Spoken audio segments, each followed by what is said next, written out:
What's going on, everybody? Sean Pierce Johnson here, and welcome to 2017. And man, what a time it was at the 2017 Winter NAMM show. I had a bunch of fun hanging out with the guys from Victory Amps and Chapman Guitars. It was a busy weekend. I'm still kind of tired from it, and I'm in a daze. But it's time to get back to work, and by work, 2017 is going to be a pretty busy year for me. And one of the things that's going to be occupying my time is living here in my brand new facelifted studio. As you can see, some of the fancy new acoustic treatments around me. And why am I going to be spending a lot of time in here? Well, unfortunately for you, it's not going to be doing these kind of demo videos. Fortunately for you, it's going to be making some new music, which I'm looking very much forward to. And one of the things that I'm doing as I get prepared to record some of these new songs that my band is writing and going to be releasing is experimenting with some new gear and bringing some new pieces into the fold that I've not brought in before. And thanks to my friends at Victory, I've been allowed some time with a few of their amplifiers to see if they might work out for me and the band in the studio. And we are going to be taking a look at a couple of them. And the first one on the docket is what's in front of me right now. It is the Kraken, VX The Kraken. You know, Victory has really kind of taken the ball and ran with it in the whole lunchbox category, or the compact series as they like to say. It's a very different kind of amplifier line. It's not something necessarily that everybody is embracing, but it seems like they are taking this concept and just really doing something great with it. There's a lot of different categories of amplifier that they're building into this compact format, and this is the hard rock metal Genterstein crowd amplifier. So let's take a look at some of the basic features, and I'll kind of show you what I've been doing and what I've been experimenting with it. It's a 2-channel amplifier, which is pretty cool for a lunchbox size amplifier. But where it really sets itself apart from the rest of the pack is the fact that this is really kind of a gainy amp. If you're looking for pristine clean, this is not the amp for you. This is more pushed clean to, British grind to full-on American saturation. Just a real beast of an amplifier. You have 2 gain knobs, one for each channel, and 2 master volumes, both of which you can actually access via a included foot switch, which is really awesome. You can even set them up, if you know how to do your foot switching properly, to be kind of one channel's gain and volume, the other channel's gain and volume, which is what I'm doing right now. And both channels share a 3-band EQ with bass, middle, and treble. It's got an effects loop on the back with send and returns, and I am using a Chase Bliss audio tonal recall in the effects loop for this little review and demonstration today. But probably the hallmark feature of this amplifier is the bass focus switch, which is just right next to the effects loop.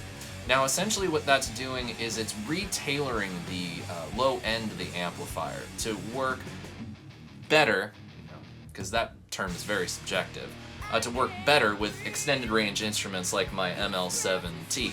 Now personally, I'm finding that I like that wallop of low end. It works for me, but we'll check out the bass focus in a little bit, and we're going to run through how I like to use it. We'll try to conjure up some different sounds, turn some of the knobs, and have a little bit of fun. So let's get right into it, shall we?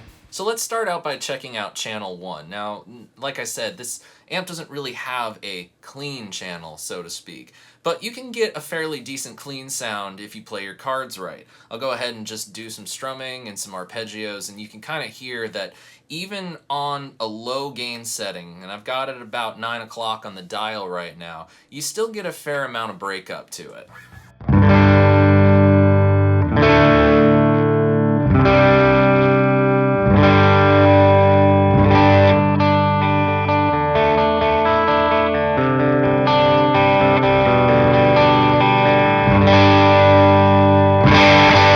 If you hit really hard, you can really start to get that crunch. Of course, with the ML7, it's got the coil splits on it, so we can get those single coil sounds. That'll make it just a little bit cleaner.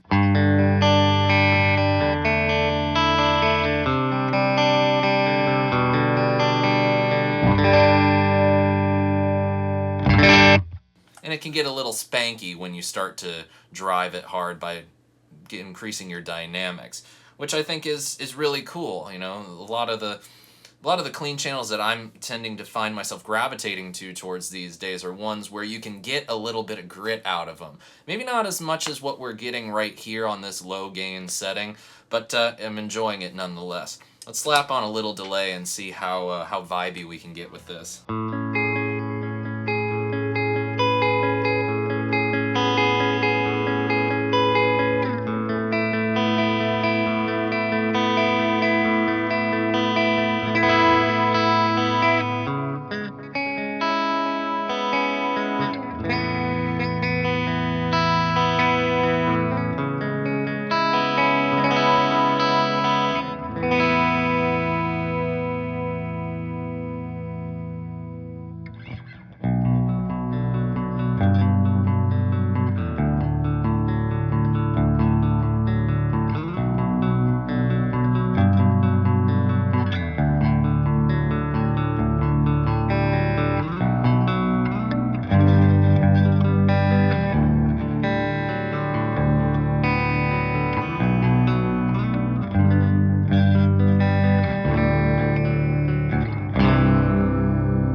So as you can see, you can get some pretty clean-ish sounds. If you know how to play your cards right with your guitar and the amplifier, you'll be pretty happy. But when we start turning up the gain, that's where I start really kind of loving this channel. It's got that great British grind, but it's got a little bit more of an edge to it that you just kind of have to hear to believe. So pardon me while I increase the gain.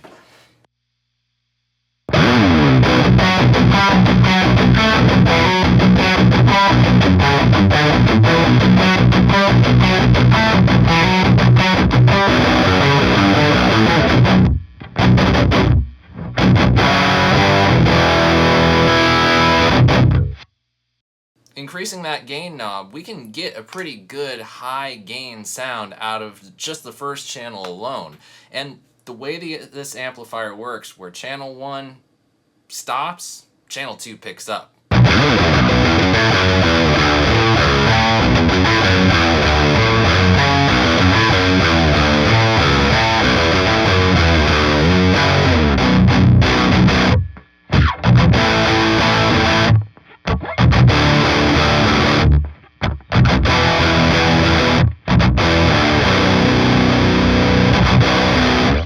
So like I said, channel 2 picks up where channel 1 leaves off, and it's got quite a bit of gain. Now, we're only at halfway up on the dial right now, and it's already kind of like a roaring beast, which is cool. But what that also means is that you can take it even further into that, you know, super saturated territory.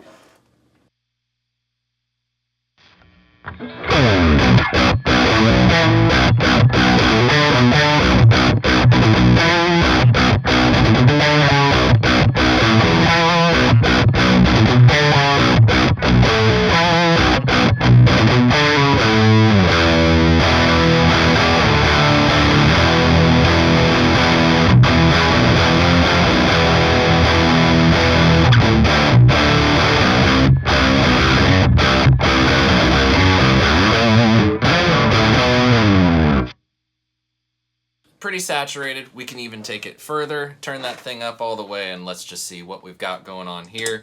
Little bit of delay, and let's have some fun playing some solos, shall we?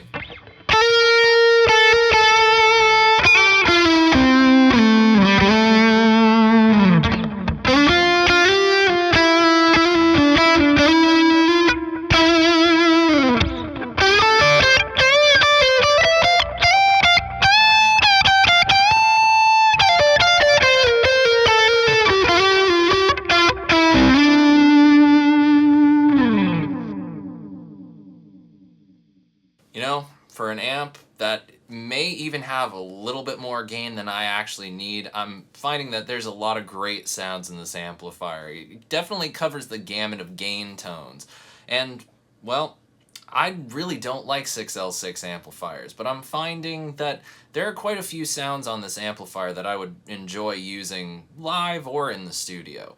Now, of course, the hallmark feature of this amp is the bass focus switch, which of course is going to help tailor the low end for, you know, your 7, 8, 9. Anybody out there play a 12-string guitar that's, not like an acoustic? No, never mind.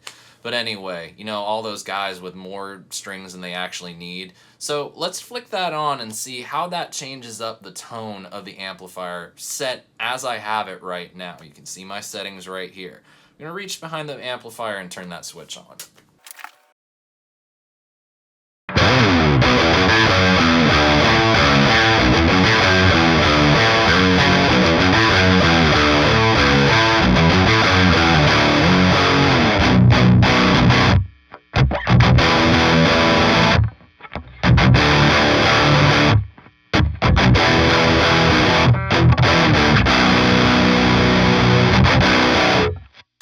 Makes it a little bit more percussive, shaving off some of the more low frequencies so that it's just a little bit tighter. To some people that might be a good thing, some people that might not be a good thing. I think for the 7-string it does work, but for me I just like that full low end. I think that suits my style and playing and the music that I write a little bit better than the focused bass. It's not my favorite sound when it comes to leads.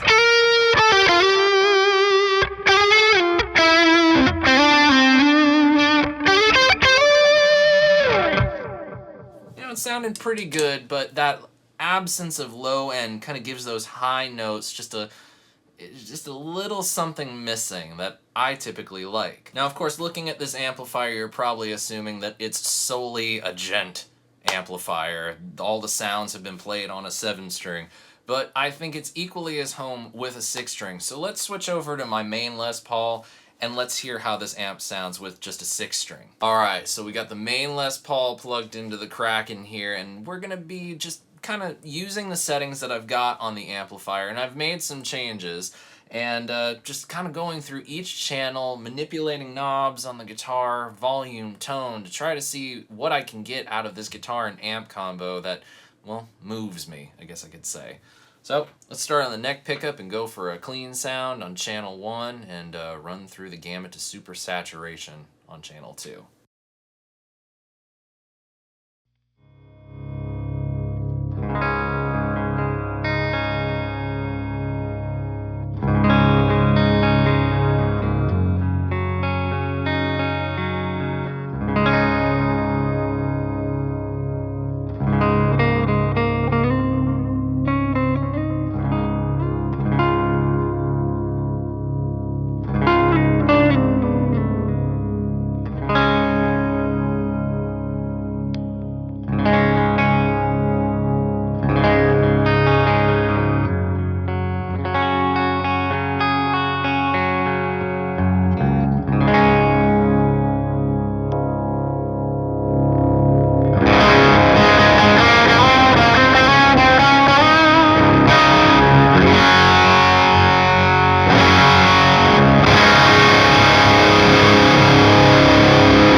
See, a genty amplifier is not just for gent. You can do hard rock and modern rock till your heart's content. You know, it really is just about figuring out how to manipulate these things. You know, a guitar, I play a Les Paul, and Les Pauls aren't really popular in my genre these days for some reason. I think guys are moving to other instruments that they think look more like they belong in the style. But hey, I can play the kind of music that I play with the Les Paul and enjoy it a lot. I could use any kind of amplifier, and I choose to use orange more than half the time because that's the kind of sound that I really like. But as far as experimenting goes, and as far as trying to get a sound that's different, the Kraken is definitely a different beast of an amplifier. It is more gain than I'm probably going to need on channel 2, but there is a wide range of sounds that you can get out of it. If you're just willing to spend some time with it, might get up in the studio, sit in front of it and play it for a few minutes. Just have fun, explore. Don't be afraid to turn knobs left and right, or maybe even just not touch them at all. You'd be surprised what you find from gear doing things that maybe you quote-unquote shouldn't be doing. I know I've found some surprises, and the Kraken definitely has surprised me. I think it's a great amplifier, although I would be curious to hear this thing with some EL34 power tubes. Anyway, that's neither here nor there. Hope you guys enjoyed this look at the VX The Kraken from Victory Amplifiers. Stay tuned for more, and until next time, I wish you all great tone and happy stomping. Cheers, my friends.